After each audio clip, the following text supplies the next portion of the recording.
Good morning student. आज हम Pratigya test series botany का वीडियो सॉल्यूशन डिस्कस करने वाले हैं, FLT full end test number 7 का। तो चलो हम सॉल्यूशन डिस्कस करते हैं। क्वेश्चन नंबर फर्स्ट अगर हम यहाँ से देखें तो हमारा क्वेश्चन है 91। जब हम जाति से जगत की ओर ऊपर जाते हैं तो समान गुणों की संख्या, हमने देखा है हायरार्ची, स्पीसीज जाति से लगाकर हम बात करते हैं कहां तक, जगत किंगडम तक। जगत किंगडम तक की अगर हम बात करें तो हम जाति से अगर जगत तक चलते हैं तो हमारे जो सामान्य गुण की जो संख्या है वो बढ़ती है, घटती है, ना तो बढ़ती ना ही घटती है, बढ़ सकती है और घट भी सकती है। तो वो है हमारा करेक्ट आंसर, घटती है। क्यों कि जैसे जैसे हम जाति से जगत की तरफ जाते हैं, जाति विशिष्ट लक्षण को बताती है और जाति से ऊपर जाते जाते लक्षण घटते जाते हैं, कॉमन कैरेक्टर्स घटते जाते हैं, डिक्रीज होते जाते हैं। जैसे अगर हम बात करें कि एक व्यक्ति अगर एक डिस्ट्रिक्ट में रह रहा है तो उसके डिस्ट्रिक्ट वालों के लक्षण उसके साथ मैच करेंगे, लेकिन अगर वो डिस्ट्रिक्ट से स्टेट्स में जाता है और स्टेट से दूसरी स्टेट्स में जाता है, मतलब भारत देश की तरफ अगर वो जाता है तो उसके लक्षण बदलते जाएंगे। कर्नाटक वाले व्यक्ति और मध्य प्रदेश वाले व्यक्ति के लक्षण एक जैसे नहीं होंगे, लेकिन है वो दोनों भारतीय। तो लक्षण घटते जाते हैं जब हम जाति से किसकी तरफ जाते हैं, जगत की तरफ। चलो अगला क्वेश्चन देख रहे हैं यहां से।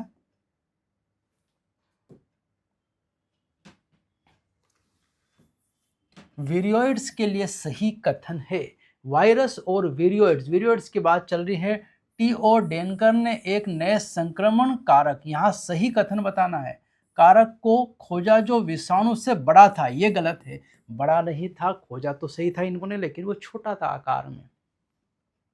वीरियोइड्स का DNA क्रम अनुभार युक्त होता है। इस वीरियोइड्स में DNA होता ही नहीं है, अनुवांशिक पदार्थ तो RNA है।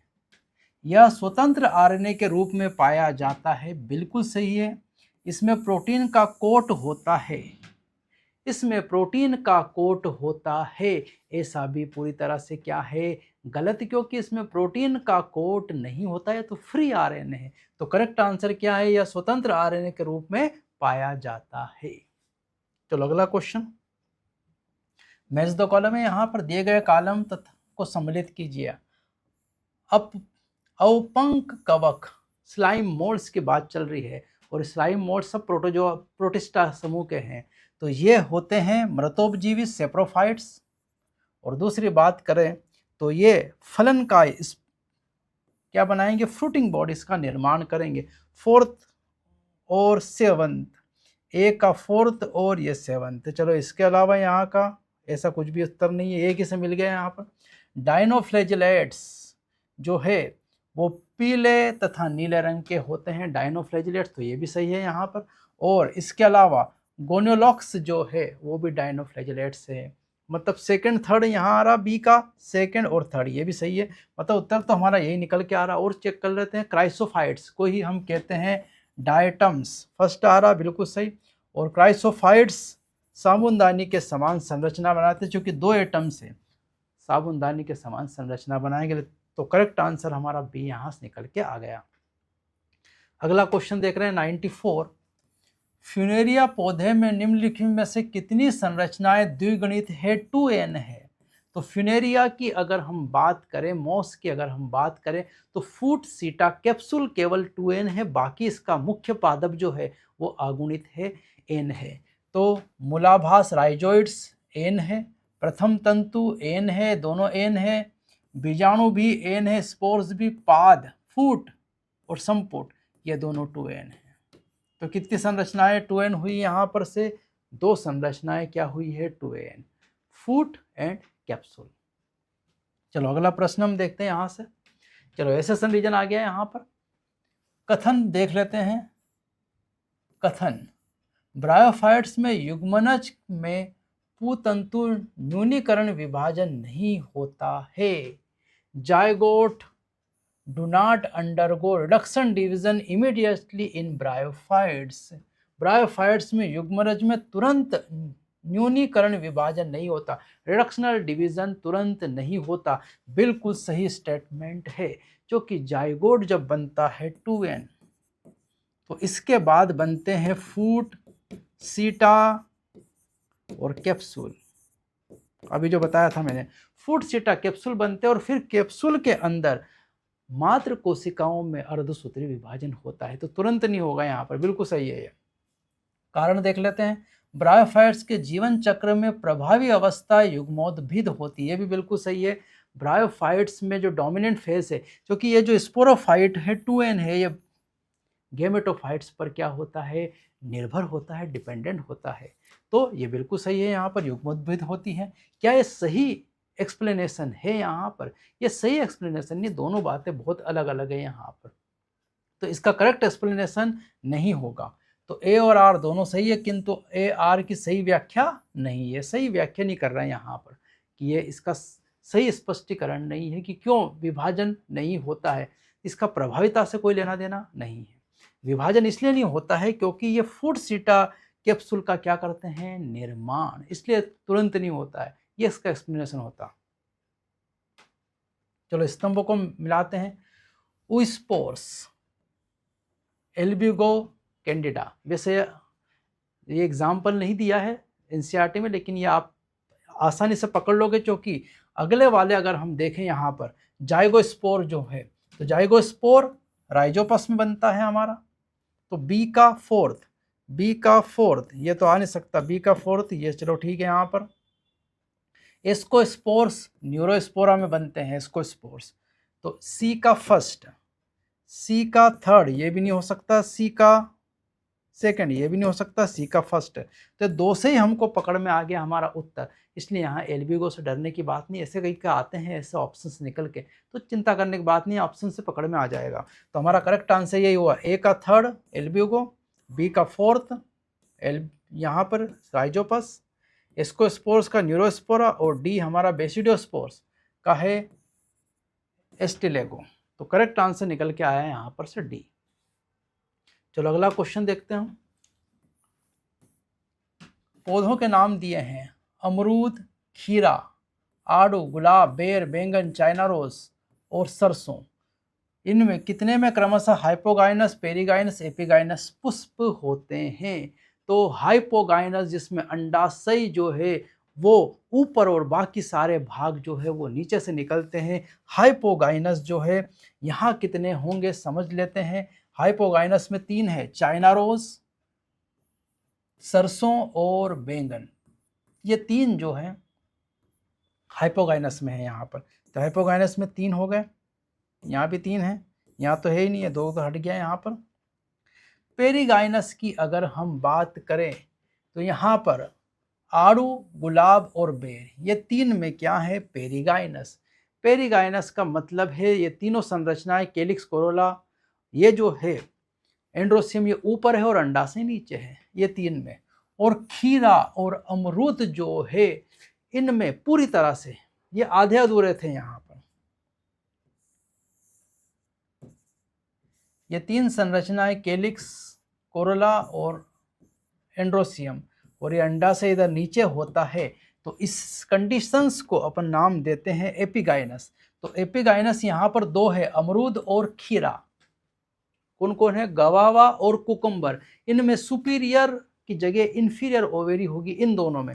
तो इंफीरियर ओवेरी वाला एपिगाइनस 2 है, पेरिगाइनस में हाफ सुपीरियर हाफ इंफीरियर। इन 3 में आड़ू, गुलाब और बेर में यहाँ से निकलेंगे बीच में से, मतलब ये इस जगह से निकल कर आएंगे ऐसे। और यहाँ अंडाशय जो है हमारा आधा ऊपर और आधा नीचे, हाफ सुपीरियर हाफ इंफीरियर। तो इसका सही उत्तर निकल के आएगा यहाँ पर से सी। हाइपोगाइनस में 3 बैंगन, चाइना रोज और सरसों, पेरिगाइनस में 3 आड़ू, गुलाब, बेर, और एपिगाइनस में 2 है, अमरूद और खीरा। ये सीधा एनसीईआरटी के उदाहरण हैं। चलो अगला चलते हैं हम यहाँ से। कथन पहला, बीज पत्र के स्तर से ऊपर भ्रूण अक्ष के भाग को एपिकोटाइल कहते हैं। बिल्कुल सही। ये हमारा अगर हम देखें, ये कोटिलेडन से बीज पत्र है, और इससे ऊपर वाला भाग जो है, इस एम्ब्रियोनल अक्ष से ऊपर वाला जो भाग है उसी को हम क्या नाम देते हैं, एपिकोटाइल। ये एपिकोटाइल है। ये बीज पत्र है यहाँ पर, तो ये सही है। एपिकोटाइल प्रांकुर के साथ समाप्त होता है और एपिकोटाइल का एंड भाग जो कि यही बनाता है प्रांकुर, प्रांकुर से बनता है तना। तो एपिकोटाइल प्रांकुर के साथ समाप्त होता है, ये स्टेटमेंट भी सही है। तो दोनों कथन सही है, ए और बी दोनों कथन क्या है, सही है। एनसीईआरटी की लाइन है सीधी। चलो यहां पर स्तंभ मिलान करना है। पत्ती, पर्ण जो है, पत्ती है, वो पर्व संधि तने की पार्श्व अतिवृद्धि है, ये तने से निकलती है। पुष्प, मॉडिफाइड शूट, रूपांतरित प्रारोह, तने में होती है। पर्व संधि व पर्व उपस्थित तने का मुख्य लक्षण। और मूल जो है, पौधे को मिट्टी में जकड़े रखना है। तो यहाँ पर देखें तो फर्स्ट का सी, ए की में ऑप्शन में आ रहा, सेकंड का ए ये वाला रहा, थर्ड का बी, फोर्थ का डी, मतलब करेक्ट आंसर निकल के आया हमारा डी, यहाँ से करेक्ट आंसर आया है। अगला क्वेश्चन है 100 नंबर का, कंजक्टिव ऊतक किसके मध्य उपस्थित होते हैं। तो जानते हैं हम कंजक्टिव ऊतक द्विबीजपत्री मूल में जाइलम और फ्लोएम के बीच ही पाए जाते हैं कंजक्टिव ऊतक। तो ये सीधा सीधा प्रश्न है, एनसीईआरटी की सीधी लाइन है। अगला प्रश्न यहाँ पर, कितने कथन असत्य है, कितने कथन असत्य है। यहाँ से एक बीजपत्री तने में संवहनपुल बिखरे होते हैं, बिल्कुल सही है। एक बीजपत्री तने में संवहनपुल बिखरे होते हैं, एक बीजपत्री तने में संवहनपुल बिखरे होते हैं, सही है। एंडोडर्मिस के भीतर उपस्थित सभी ऊतक रंभ का निर्माण करते हैं, यह भी सही है। एंडोडर्मिस के अंदर वाले सारे ऊतक परिरंभ का निर्माण करते, स्टील बनाते हैं। अधिचर्मता संवहनपुल के अतिरिक्त सभी ऊतक भरण ऊतक का निर्माण करते हैं, यह भी सही है। मोनोकाट स्टेम के अंदर भरण ऊतक में इनको छोड़कर अधिचर्म, एपिडर्मिस और वेस्कुलर बंडल को बाकी सब जो है वो भरण ऊतक का निर्माण करते हैं। संवहनेधा द्वितीयक ऊतकों के उत्पादन के लिए उत्तरदायी होती है, बिल्कुल सही। संवहन के कैम्बियन या वेस्कुलर कैम्बियन जो है वो सेकेंडरी ग्रोथ करती है, द्वितीयक वृद्धि करती है। जाइलम मृदुतक कोशिकाएं मृत एवं पतली भित्ति युक्त होती है, यह गलत है, मृत नहीं होती है। जाइलम मृदुतक जो है, मृदुतक हमेशा जीवित होती है। तो कितने कथन यहाँ से असत्य पूछा है इन्होंने, कितना है, एक ही असत्य है, ये वाला ई ही असत्य मिला यहाँ से। चलो अगला प्रश्न देखते हैं। यहाँ से नीचे हरित लवक से संबंधित संरचनाओं की सूची दी गई है, सही विकल्प की पहचान करें कि इनमें से कितनी संरचनाएं इससे संबंधित है। हरित लवक की बात चल रही है, तो हरित लवक की संरचना में जानते हैं क्रिस्टी नहीं होगा, क्रिस्टी माइटोकॉन्ड्रिया का है। ग्रेना होगा, स्ट्रोमा पटलिका, ये स्ट्रोमा पटलिका अलग अलग नहीं है यहाँ, स्ट्रोमा पटलिका ये भी होगा। मैट्रिक्स माइटोकॉन्ड्रिया का है, स्ट्रोमा होगा। और अंकुर विलाई भी नहीं होगा, ये भी नहीं है संरचनाएं। तो कितनी संरचनाएं निकल के, 1, 2 और 3 संरचनाएं यहाँ से निकल के आई है। तो 3 या 3 संरचनाएं यहाँ पर क्या है, करेक्ट सही है, 3 संरचनाएं। चलो अगला प्रश्न पर चलते हैं। 103, निम्नलिखित में से कौन सा विकल्प तर्कु तंतु के निर्माण के अनुक्रम को सही ढंग से दर्शाता है। तर्कु तंतु का निर्माण का सही ढंग यहाँ बताया गया है। आधारिकाय, पक्षमाप, कशाप, तारक केंद्र, ये काम शुरुआत होती है तारक केंद्र से, सेंट्रियोल से।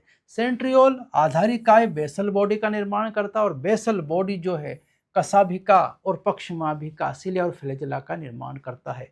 तो सेंट्रियोल से ही आधारिकाय बेसल बॉडी और तर्कु तंतु दोनों का निर्माण होता है। तो सीक्वेंस यही सही होगा हमारा, तारक केंद्र, आधारिकाय और पक्षमाभिका, कशाभिका। ये भी एनसीईआरटी में सीधा सीक्वेंस दिया गया है यहाँ। चलो अगले प्रश्न की तरफ चले। दी गई संरचना में R1, R2, R3 घटक है। तो ये R1, R2 और R3 घटक जो है ये वसा अम्ल है, फैटी एसिड्स हैं यहाँ पर। तो ग्लिसरॉल में फैटी एसिड्स को ऐड किया गया है और ये संरचना बनाई गई है। तो R1, R2 फैटी एसिड से सीधा एनसीईआरटी का ही है ये। अगला प्रश्न है, मिलान करना है, मैच द कॉलम। वर्णक सीधा हमारे पास एक्टिनॉइड्स और एंथोसाइनिन, ये तो वर्णक पढ़े ही हमने फोटोसिंथेसिस में।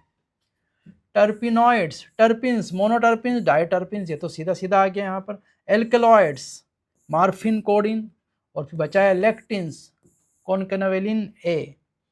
तो ए का फोर्थ ये दोनों गए, बी का सेकंड ये भी गया, बचा हमारा यही आंसर, सी का थर्ड और डी का फर्स्ट। आंसर आ गया हमारा कौन सा, फर्स्ट, यहाँ से करेक्ट आंसर आ गया। चलो अगले प्रश्न की तरफ चलते हैं। द्विगुणित कोशिका में जीवन अवस्था में 6 पीजी डीएनए है यहाँ पर। तो जीवन अवस्था, अंतरावस्था की एस अवस्था और G2 अवस्था। जीवन अवस्था में हमारे पास है 6 पीजी डीएनए, ठीक है। कोशिका चक्र के दौरान इस कोशिका में G2 अवस्था में डीएनए की मात्रा कितनी होगी, इसमें पूछा है। तो एस अवस्था में डीएनए का होता है रेप्लिकेशन और डीएनए की मात्रा 2C से हो जाती है 4C, और यहाँ भी रहती है 4C। तो 6 से 12 पीजी और यहाँ भी 12 पीजी ही होगा, वो किस में, G2 में। तो यहाँ करेक्ट आंसर निकल कर आता है 12 पीजी। चलो अगला प्रश्न देखें। निम्न में से कितनी संरचनाएं पूर्वावस्था के अंत में अदृश्य हो जाती है। प्रोफेज फर्स्ट के एंड में, अंत प्रोफेज में खत्म हो जाएगी, डिसअपियर हो जाएगी। तो ER हट जाती है, बिल्कुल सही है। गाल्जिकाई हट जाती है, तारकाई नहीं हटता, गुणसूत्र भी नहीं हटता, केंद्रकीय आवरण हट जाता है। 1, 2, 3 संरचनाएं यहाँ से क्या हो जाती है, हट जाती है। तो ये दोनों रहती है, ये बाकी सब हट जाता है प्रोफेज के अंत में। सरल प्रश्न था ये। फोटोफॉस्फोराइलेशन में जेड स्कीम के बारे में दिया गया है। Light harvesting complex PS second से इलेक्ट्रॉन ग्राहित तक A में क्या होगा। तो ऊपर की ओर जाते हैं तो अप स्ट्रीम होता है, अप हिल होता है, ध्यान रखना। ऊपर की ओर लिखा है यहाँ पर, ऊपर की ओर जाएगा मतलब अप हिल होगा यहाँ पर, ठीक है। बी में इलेक्ट्रॉन ग्राही से ETS में जाता है, डाउन हिल जाता है। PS सेकेंड से अगर हम देखें तो इलेक्ट्रॉन फिर यहाँ जाएगा ETS, PS फर्स्ट, फिर जाएगा इलेक्ट्रॉन ग्राही और फिर नीचे आएगा, मतलब B नीचे की ओर ETS में लाइट हार्वेस्टिंग कॉम्प्लेक्स के पास जाएगा, फिर इलेक्ट्रॉन ग्राही के पास जाएगा, फिर ऊपर होगा ऊपर की ओर, और D जो है यहाँ जाने के बाद फिर नीचे की ओर। मतलब करेक्ट आंसर तो हमारा निकल के आ गया, A ही निकल के आया है। Up hill, down hill, up hill फिर डाउन हिल, ये चलेगा इस तरह से यहाँ पर। तो करेक्ट आंसर A है इसका। चलो कथन कारण पे आ गए। कथन केल्विन चक्र के दौरान उच्च ऊर्जा युक्त रासायनिक मध्यवर्ती का उपयोग होता है। PGA से बनता है PGAL केल्विन चक्र में, और यहाँ पर ये उच्च ऊर्जा युक्त इंटरमीडिएट्स का उपयोग किया जाता है। क्यों, ये सही है। केल्विन चक्र के उपचय प्रवस्था में ATP और NADPH दोनों खर्च होते हैं, क्योंकि यहाँ पर ATP और इधर NADPH दोनों क्या होते हैं, ऊर्जा युक्त पदार्थ खर्च होते हैं। तो ये भी बिल्कुल सही है और ये इसका करेक्ट एक्सप्लेनेशन भी है। ये PGA ऊर्जा युक्त रासायनिक इंटरमीडिएट्स उपयोग किया जाता है, क्योंकि ऊर्जा लगती है ATP से ली जाती है यहाँ पर। तो इसका सही स्पष्टीकरण है ये, RA का सही स्पष्टीकरण है। तो इसका A आंसर क्या आ जाएगा, करेक्ट हो जाएगा। ग्लूकोज 6 फॉस्फेट से फ्रक्टोज 6 फॉस्फेट में क्या होता है, आइसोमरेज एंजाइम। क्योंकि ग्लूकोज और फ्रक्टोज में स्ट्रक्चरल चेंज है, परिवर्तन है, केवल यहाँ पर केमिकल फार्मूला में कोई चेंज नहीं, स्ट्रक्चरल फार्मूला में चेंज है। एंजाइम कौन सा लगेगा, आइसोमरेज। सरल क्वेश्चन था, कॉलम का मिलान करना था। ऑक्सीकरणीय फास्फोराइलेशन, ऑक्सीडेटिव फास्फोराइलेशन होता है किसमें, ETS में, ऑक्सीजन की उपस्थिति में। क्रियाधार सबस्ट्रेट लेवल फास्फोराइलेशन होता है ग्लाइकोलिसिस में, पढ़ाई हमने सबस्ट्रेट लेवल फास्फोराइलेशन, ग्लाइकोलिसिस। और सिट्रिक अम्ल का निर्माण होता है क्रेब्स चक्र में, और स्टाइल कोएंजाइम में लिंक रिएक्शन में काम आता है। तो यहाँ से करेक्ट आंसर देखें, फर्स्ट का B, ये तो गलत है, फर्स्ट का B, सेकंड का A, दोनों में सही है यहाँ पर, सेकंड का A, थर्ड का D, थर्ड का D, थर्ड का C, ये भी गलत हो गया, ये बच गया हमारा, फोर्थ का C, तो करेक्ट आंसर A यहाँ से निकल के आया। चलो अगला है यहाँ पर वृद्धि वक्र, अंक गणितीय वृद्धि वक्र दर्शाता है। ये रहा हमारा, यहाँ से यहाँ तक L0 है और फिर शुरू हुआ यहाँ पर L0 प्लस LRT वाला जो फार्मूला लगा यहाँ पर, तो इसका ओनली ए, केवल ए ही सत्य है यहाँ पर, इससे बाकी कोई ग्राफ सत्य नहीं है, यहाँ सीधा ग्राफ है ये। रिकॉम्बिनेज डीएनए टेक्नोलॉजी में प्लाज्मिड वाहक को काटा जाता है रूपांतरित डीएनए लाइगेज द्वारा, एक गर्म क्षारीय विलयन द्वारा, उसी एंजाइम द्वारा जिससे दाता डीएनए को काटा जाता है। बिल्कुल सही। अगर इस डीएनए को काटना है यहाँ से तो बेस GAATTC ई को RI का ये सीक्वेंस है, इसी को काटता है। यही सीक्वेंस डीएनए में भी होना चाहिए और यही सीक्वेंस किस में होना चाहिए, प्लाज्मिड में। दोनों जगह पर सीक्वेंस सेम होगा तभी जाकर वो एंजाइम जो रेस्ट्रिक्शन एंडोन्यूक्लियस एंजाइम है वो काट पाएगा। तो इसका सही उत्तर उसी लिए क्या आता है, उसी एंजाइम से इसको काटा जाता है। ठीक है, अब अगला क्वेश्चन हमारा 114, कथन और कारण। निर्विभेदन वह प्रक्रिया है जिसके द्वारा कोशिकाएं विभाजित होने की क्षमता खो देती है। ये बिल्कुल गलत है। निर्विभेदन में तो कोशिका जो विभाजन करने की क्षमता खो देती है उसमें पुनः क्षमता आ जाती है, उसी को निर्विभेदन कहा है। गलत है। निर्विभेदन तब होता है जब विभेदित कोशिकाएं विभाजित होने की क्षमता पुनः प्राप्त कर लेती है और इंटरफेसिकुलर कैम्बियम और कार कैम्बियम जैसे मेरिस्टेम बनाती है। बिल्कुल सही है। कथन गलत है और कारण में यही उसकी तो परिभाषा दी है सीधे सीधा। तो कथन असत्य है लेकिन कारण सत्य है। इसका करेक्ट आंसर आएगा यहाँ पर डी। कथन गलत है और कारण सही है। कथन असत्य और कारण सत्य है। चलो अगला प्रश्न चले हम। निम्न में से सही कथन का चयन कीजिए। एक प्रारूपिक आवृत बीजी में भ्रूण कोश 7 कोशिकीय और 8 केंद्रकीय होता है। बिल्कुल सही है। केंद्रक की संख्या 8 है और कोशिकाओं की संख्या 7 है, क्योंकि पोलर केंद्रक में पोलर जो केंद्रक है वहाँ 2 मिलकर एक कोशिका बनाते हैं। तो केंद्रक यहाँ पर 8 होंगे और कोशिका 7। भ्रूण कोश के अंड उपकरण में 2 अंड कोशिकाएं तथा एक सहायक कोशिका निहित होती है। अंड उपकरण में 2 अंड कोशिकाएं होती है और एक सहायक कोशिकाएं होती है। बिल्कुल गलत है यहाँ पर। अगर हम देखें यहाँ से तो एक अंड कोशिका और 2 सहायक कोशिकाएं उपस्थित होती जिनको सिनर्जिड्स कहा जाता है। 3 प्रतिव्यास कोशिकाएं भ्रूण कोश के निभागीय सिरे पर स्थित होती है, चेलाइजल एंड पर स्थित होती है। 3 एंटीपोडल सेल्स। बिल्कुल सही है। अंड कोशिका अंड उपकरण की सबसे बड़ी कोशिका होती है। बिल्कुल सही है। देखो ये सहायक और ये अंड कोशिका सबसे बड़ी कोशिका होती है। तो यहाँ सही कौन कौन से हमारे, पहला तीसरा चौथा मतलब सी आंसर यहाँ क्या आया, करेक्ट। चलो अगला प्रश्न। परागण से संबंधित गलत कथन को पहचानिए। गलत पहचाना, ऐसे गोले लगा लेना सही गलत पे आप। वेलिस्नेरिया और हाइड्रिला जल परागित पौधे हैं। बिल्कुल सही है। वेलिस्नेरिया भी जल में होता है और हाइड्रिला भी, दोनों जल निमग्न पौधे और इनमें जल से परागण होता है। वायु और जल परागित पौधों के पुष्प बहुत रंगीन नहीं होते और मकरंद नहीं बनाते। ये भी बिल्कुल सही है, क्योंकि यहाँ पर एबायोटिक जो है, यहाँ पर अगर फैक्टर है तो इनमें मकरंद बनाने की ज़रूरत और रंगीन होने की कोई ज़रूरत नहीं है। वो तो कीट और जीवित जीवों के लिए है। आवृत बीजी में अजैविक परागण में जल द्वारा परागण सर्वाधिक सामान्य परागण है। बिल्कुल सही। गलत है ये, सही नहीं। आवृत बीजी में अजैविक परागण में जल नहीं, वायु है। वहाँ पर वायु द्वारा परागण सर्वाधिक कॉमन है, ध्यान रखना, जल नहीं है वहाँ पर। यह गलत हो गया।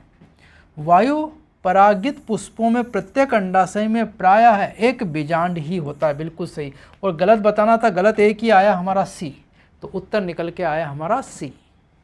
चलो अगला चले। यह पाया गया कि मेंडल का स्वतंत्र अपव्यवन का नियम उन जीनों के लिए सही नहीं है। किन जीनों के लिए मेंडल का अपवाद मतलब लिंकेज, संलग्नता। वो लिंकेज कहाँ मिलेगा, विभिन्न गुणसूत्रों पर स्थित होती है। 2 गुणसूत्रों पर है R और Y, तो ये तो लिंकेज दर्शाएंगे ही नहीं, ये तो गलत हो गया हमारा। एक ही गुणसूत्र पर पास पास स्थित होती है। एक ही गुणसूत्र पर अगर 2 पास पास रहे Y और W, इसका मतलब इनमें संलग्न की संभावना पूरी रहेगी। ये मेंडल को फॉलो नहीं करेंगे, ये लक्षण अलग होने वाले नहीं हैं। तो उत्तर तो हमारा यही आएगा, गलत यही है। पर और देख लेते, एक ही गुणसूत्र पर स्थित दूर दूर होती है। एक ही गुणसूत्र पर दूर दूर अगर स्थित है तो ये किससे अलग हो सकते हैं? ये अलग हो सकते हैं किस द्वारा? क्रॉसिंग ओवर के द्वारा। तो ये सही हो गया हमारा। गैर समजात गुणसूत्रों पर स्थित होती है, ये वाला और ये वाला। गैर समजात से तो वो अलग हो सकते हैं, तो हमारा उत्तर जो आएगा वो बी ही सही है यहाँ से। यदि एक बहुजीनी अनुवांशिकता में 3 जोड़े युग्म विकल्पी सम्मिलित है तो F2 पीढ़ी के जीन प्रारूप और लक्षण प्रारूप की कुल संख्या कितनी होगी? तो F2 पीढ़ी में और जीन बहुजीनी अनुवंशिकता बता रहे हैं, मतलब होगा यहाँ पर A B B C C। इसी का F1 पीढ़ी में स्वपरागण किया तो F2 पीढ़ी में हमारे पास जो मिलेंगे उसके लिए आपको फिनोटाइप और जीनोटाइप बताना है।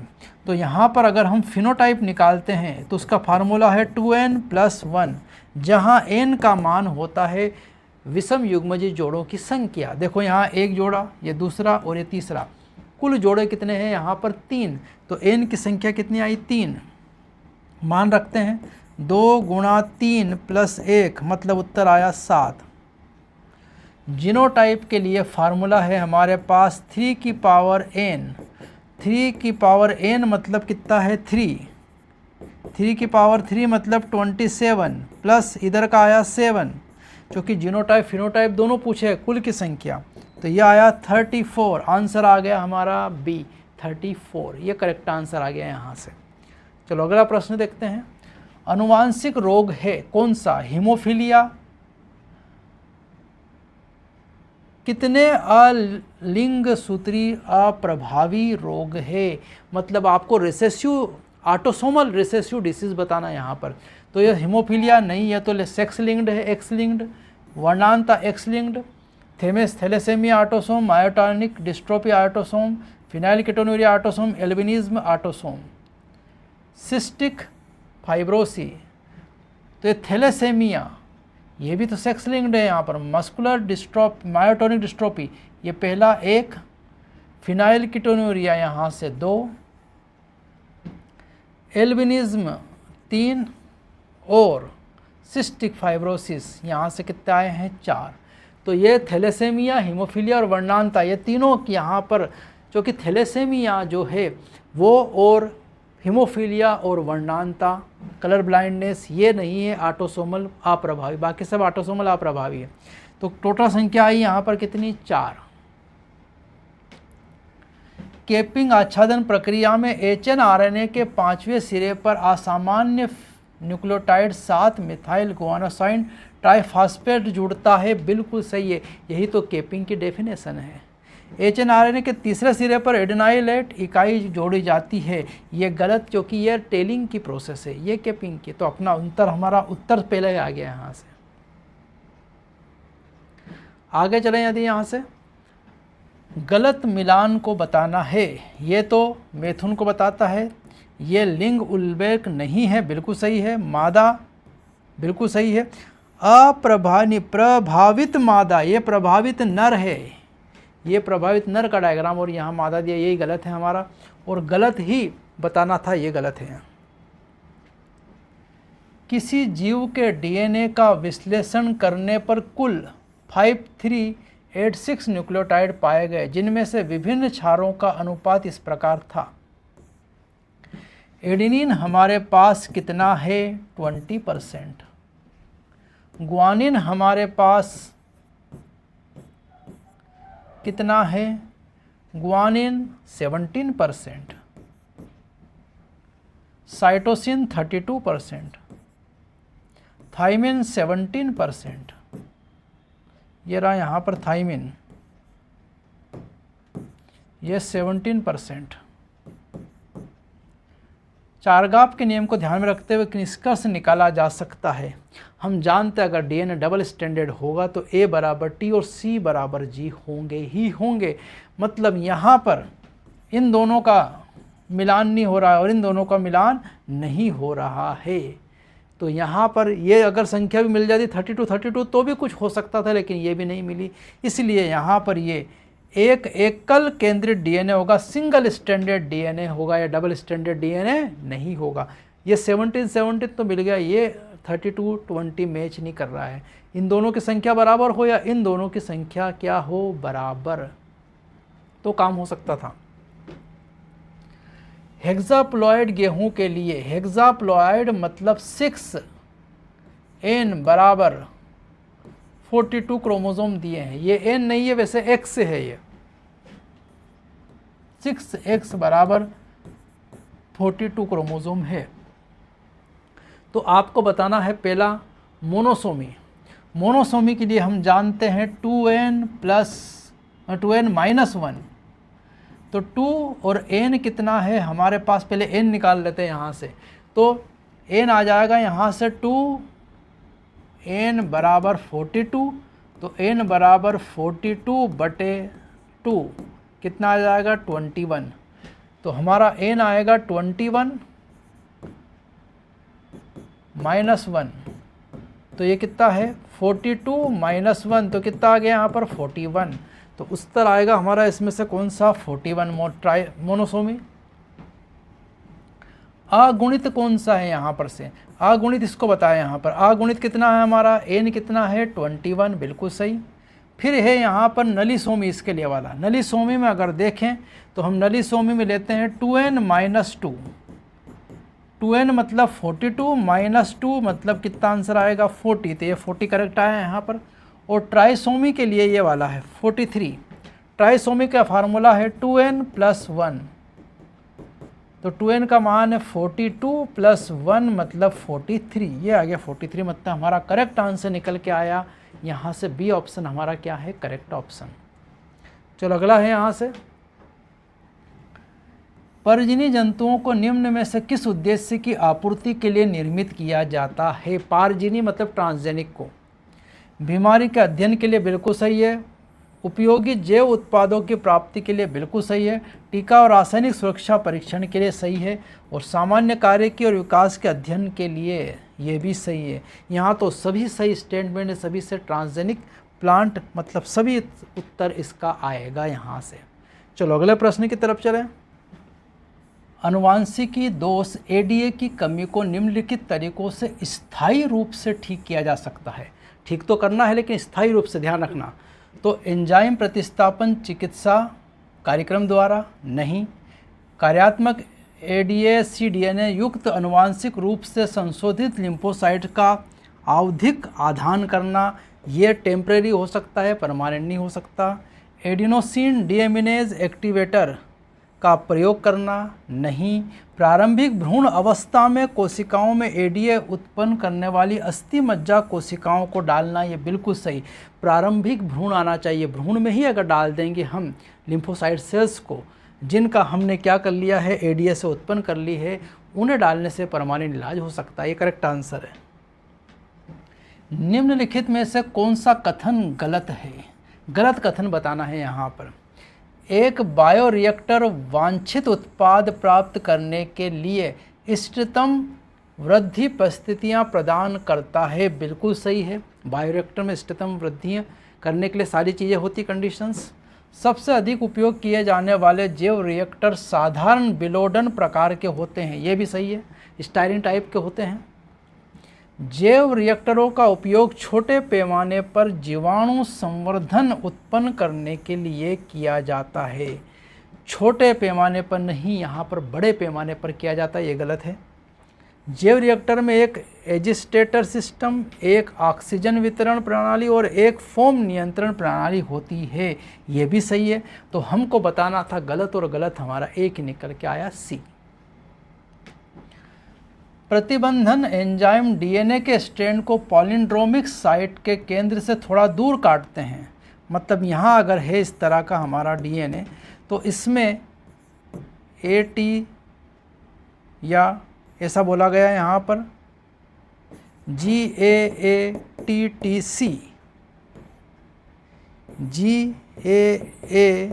GAATTC। तो थोड़ा सा दूर काटा गया है यहाँ पर इनको, देखो इस तरह से काटा है, इसको यहाँ से और इसको यहाँ से,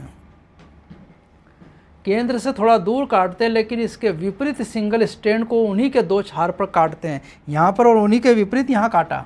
तो स्ट्रैंड पर बने इन लटके हुए हिस्सों को कहा जा सकता है, इन चिपचिपे सिरों को कहा जा सकता, काटने पर ये वाला चिपचिपा सिरा होगा, ये भी चिपचिपा सिरा होगा यहाँ पर। इनको क्या कहते हैं? तो चिपचिपे सिरे, स्टिकिंग हैंड्स और स्टेगरेंट सिरा। तो बी और सी दोनों इसका उत्तर रहेगा। ध्यान रखना, अगर यहाँ से दोनों से काटते हैं तो ये जो सिरे बचते हैं इनको हम कहते हैं चिपचिपे सिरे, या इन्हीं का दूसरा नाम है स्टेगरेट सिरे। और अगर बीच में से काट दें हम यहाँ से, तो ये दोनों सिरे हो जाते हैं ब्लंट एंड, कुंद सिरे या ब्लंट एंड कहा जाता है। तो इसका उत्तर सही रहेगा डी। सामान्य परिस्थितियों में जनसंख्या घनत्व निर्धारित करने में कौन से कारक आमतौर पर सबसे प्रभावशाली होते हैं? तो 4 कारक पढ़े हमने, जन्म दर, मृत्यु दर, अप्रवासन और उत्प्रवासन। तो यहाँ सबसे सही है जन्म और मृत्यु दर, यही सबसे ज़्यादा प्रभाव डालते हैं। जैविक नियंत्रण विधियों के बारे में निम्नलिखित में से कौन सा कथन सत्य है? सत्य बताना जैविक विधियाँ बायो कंट्रोल मेजर्स के लिए। जैविक नियंत्रण विधियों में देसी शिकार आबादी को नियंत्रित करने के लिए आक्रामक शिकार प्रजातियों की शुरुआत शामिल है। ये गलत है। हम हमारे देसी को मेंटेन करने के लिए कहाँ से नहीं लाते, बाहर से लेकर नहीं आते हैं। बाहर से लाए तो वो विदेशी प्रजातियाँ हो जाएगी और गड़बड़ हो जाएगा।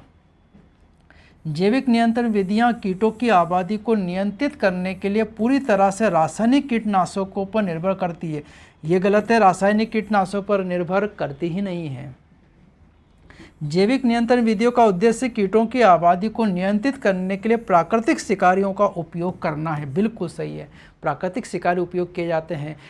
लेडी बर्ड्स, बिटल्स जो हैं एफिड्स को खाते हैं वैसे। जैविक नियंत्रण विधियों का पारिस्थितिकी तंत्र स्थिरता पर कोई प्रभाव नहीं पड़ता, ये भी गलत है, प्रभाव पड़ता है, स्थिरता बढ़ती है। तो इसका सही बताना था और सत्य केवल एक ही निकल के आया, सी। अगला, वार्ब्लर्स पर मैक आर्थर के अध्ययन ने संसाधन विभाजन के माध्यम से सह-अस्तित्व के विचार का समर्थन किया है। कैसे बताया? मैक आर्थर ने एक ही बात करी, रिसोर्सेस पार्टनी। वार्ब्लर अधिक प्रतिस्पर्धी बनने के लिए विकसित हुए नहीं, वार्ब्लर अलग अलग चारण प्रतिरूप चुनकर स्पर्धा से बचते थे। ये बिल्कुल सही है। यहाँ पर वार्ब्लर प्रतिस्पर्धात्मक रूप से हीन प्रजातियों को समाप्त कर दिया करते थे, नहीं, प्रचुर संसाधन के कारण वार्ब्लर को किसी प्रतिस्पर्धा का सामना नहीं करना पड़ा। ये भी गलत, एक ही सही निकल के आया ये वाला। और यही तो मैक आर्थर का नियम है कि जब एक समान प्रजातियां हो तो फिर और संसाधन सीमित हो तो वो अपने भोजन का प्रकार बदल दें। डोडो विलुप्त उड़ने में असमर्थ पक्षी किससे संबंधित है? मॉरिशियस देश का पक्षी है डोडो। बहुत सरल प्रश्न था। चलो मैच द कॉलम करना है, सिंपल है ये। सौपकारिता, म्यूचुअलिज्म, अंजीर और मादा ततैया, सहभोजिता, आम के शाखा और अधिपादप, परजीविता, पैरासिटिज्म, कुत्ते पर चिड़ी, स्पर्धा, कंपटीशन, बैलेंस, और परभक्षण, चिड़िया। ए का 5, एक ही में ए का 5, तो ये डी आंसर ही आ गया हमारा करेक्ट यहाँ से। चलो अगले पे चलते हैं। नीचे पारिस्थितिक पिरामिडों के प्रकारों में से सही का उदाहरण दिया गया। देखो यहाँ वेट लिया है केजी पर मीटर स्क्वायर। घास के मैदान में ऊर्जा का पिरामिड, ऊर्जा का बात ही नहीं, केजी पर मीटर स्क्वायर दिया है, हो नहीं सकता। जैव भार का पिरामिड बिल्कुल हो सकता है, जैव भार तो दिया है। झील में संख्या का पिरामिड, संख्या नहीं, केजी पर मीटर स्क्वायर है। प्रतिभूमि में ऊर्जा का पिरामिड, ये ऊर्जा की यूनिट भी नहीं है, तो उत्तर हमारा निकल के आया जैव भार का पिरामिड।